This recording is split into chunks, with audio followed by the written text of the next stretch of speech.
Good morning, everyone. Merry Christmas. Not quite there yet.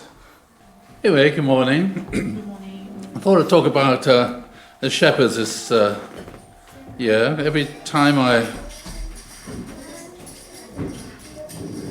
Every year I give a Christmas address, and one wonders how can I talk about something different every year. And last year you were spared because I didn't have a voice, so I had pneumonia. My voice is recovered now, and thank God my health is also on the way to recovery. Anyway, I was thinking about the shepherds. People often talk about the wise men, but it was the shepherds that first responded and came to visit the newborn Jesus. And I wondered, well, why the shepherds? And especially so have a look at shepherds. The question is, can you think of any famous shepherds in the Bible? Question mostly for people who are young, and being young is a moving feast. It's maybe under 30. Can you think of any famous shepherds in the Bible? Yes. That's right. And what did he become later on? He became a king, that's right. So there's David, he was a shepherd, and then he became a king. Any other famous shepherds we can think of?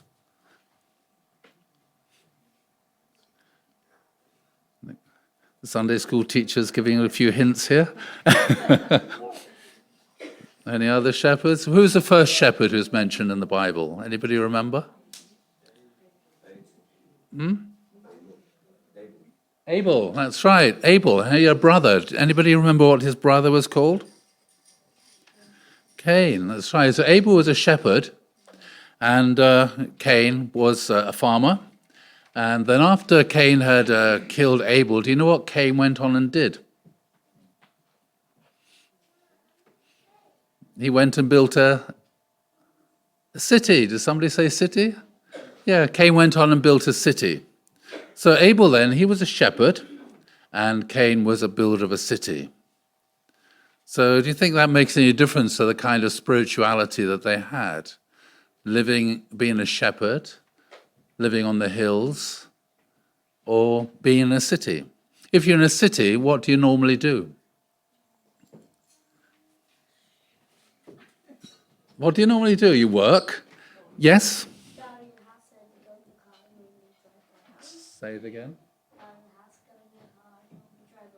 That's right, you have a house, you go in a car and you drive around. Very good. And where do people often drive to? Yes? What? Often they drive to the market to buy food. Yes? They drive to the shops to go shopping. Yes? Cafes. Oh, yes. And sometimes, okay. Well, we'll let the parents say. Where might you normally drive to? To work. Yeah. So when you're working, then who decides what kind of work that you do? The boss, the person you're working for. And so in that sense, you don't have very much independence. You're working for somebody in a business or in a company, and that person tells you what it is that you're supposed to be doing. Whereas if you're a shepherd, who tells you what to do? Yes? No one. Why not? There's no boss. If you're a shepherd, you're all by yourself on a hillside or in a field somewhere. And there's nobody sitting in a little office telling you what you should do or where you should take the sheep. That's something you have to decide yourself. So what do you think? So do you think there are many people for shepherds to talk to? So what do they do all day? Taking care of the sheep. And who do you think they're talking to apart from the sheep? Themselves. And maybe anybody else? God, yes, maybe they're talking to God. Maybe they're there having a conversation with God, because often they're living on the hills and they're sleeping on the hills to look after the shepherd, and who's looking after the sheep. So who are they protecting the sheep from? Wolves. You're very well educated. Protecting the sheep from the wolves, that's right. And so when they're at night, they're there in their little sleeping bag, yes?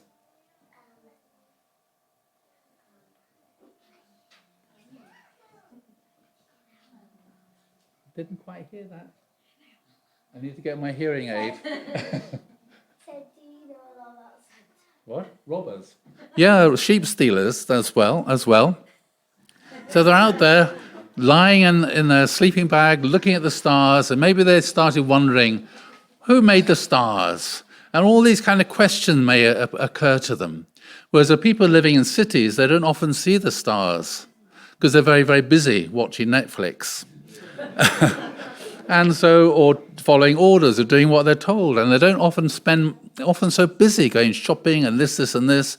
And often people living in cities don't have the time to reflect and to meditate and to think about the meaning of life and the world in which they live. You're like that, are you? No.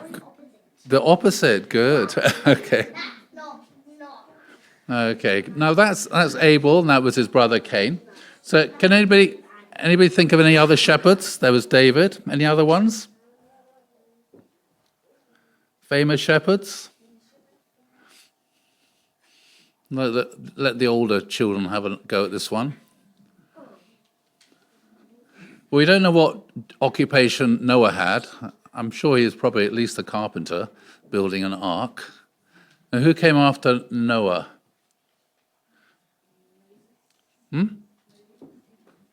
Abraham. That's right. Abraham started off in a city, but it didn't go very well for him, and he became a shepherd and had huge flocks of sheep and goats and cows and things. And then who was Abraham's son? Isaac. And he's also recorded as being a shepherd. And who did he get married to?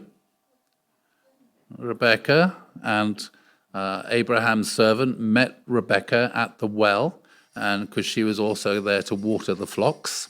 And who were their children? Jacob and Esau. And what job did Jacob have? He was a shepherd. And where did he meet his wife?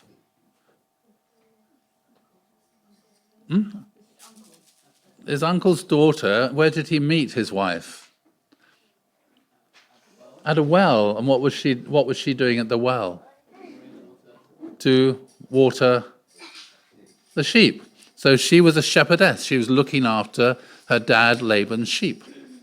And you can imagine then Leah was also probably a shepherd. Laban also was a shepherd, had vast, flocks of sheep.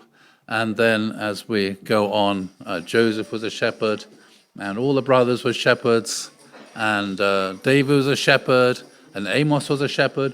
And so it's interesting, well, why does God always call shepherds? Why is it the shepherds who respond first to God's calling? So I think it's because they're the ones who live on the hillside. They're the ones who spend time talking to God. They're the ones who don't have to worry about what is their boss going to tell them.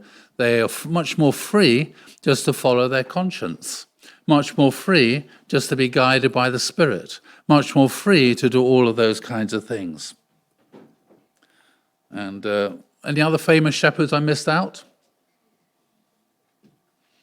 Very famous one. Moses. Thank you, Patrick. Moses. He was also a shepherd. He started off in a town living in Egypt, but then he fell out with the Pharaoh. And so he went into the desert and he met someone called Jethro and Zipporah. And Jethro was a shepherd. And Zipporah, his daughter, looked after the sheep. And so Moses married into this family. And he also was looking after the sheep for 40 years. Now you can imagine during these 40 years wandering around looking for pastures for the sheep. He also had to pray, God, please show me where there's some green grass. Please show me where there's some water.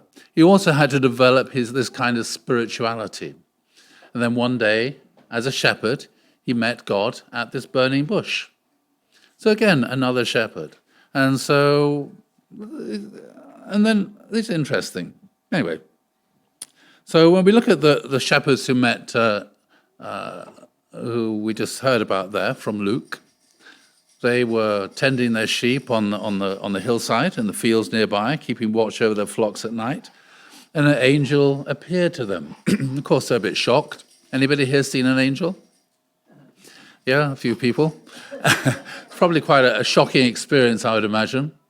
And the angel brought them this news about the birth of Jesus, who, as the angel said, he is the Messiah, the Lord. And so they were looking forward to a Messiah, someone who's going to come along and bring about peace and justice in Israel at that time. And of course, today we're still hoping the peace and justice will come about there. And then when the angels went to see and found Joseph and Mary, and when they saw them, they spread the word concerning what had been told about this child. And all who heard were amazed at what the shepherds said to them. And the shepherds returned glorifying and praising God for all the things that they had heard and seen, which were just as they had been told. And so that was their response. That was a reaction to discovering and finding out the Messiah had been born. They were so happy. They were so thrilled. They were so happy they went around glorifying and praising God for the birth of Jesus and for the Messiah who'd come into the world to bring about a world of peace and justice. And so we should also feel the same way. It's very nice to meet together on Christmas and to eat well and to meet together as a family, but also we want to share the good news of the birth of Jesus 2,000 years ago, but also want to share the birth and the life of our true parents as well, who also came to this world, again, to bring about a world of peace and justice. And this is what the world needs more than anything else. So we heard about this, just like the shepherds. We were unusual people. We were, in some way, spiritual, listening to our conscience, and we responded to God's call. Sometimes many, many years ago, we responded to God's call, and the response should be carrying on, just as the shepherds did, to go around sharing the good news and praising and glorifying God for the amazing work that he has done in our own lives, but also in the world in which we're living. So thank you very much, and I want to wish you all again a Merry Christmas, and following on from this, a Happy New Year. And I'll hand you all back to Betty. There she is, minding her own little flock of sheep.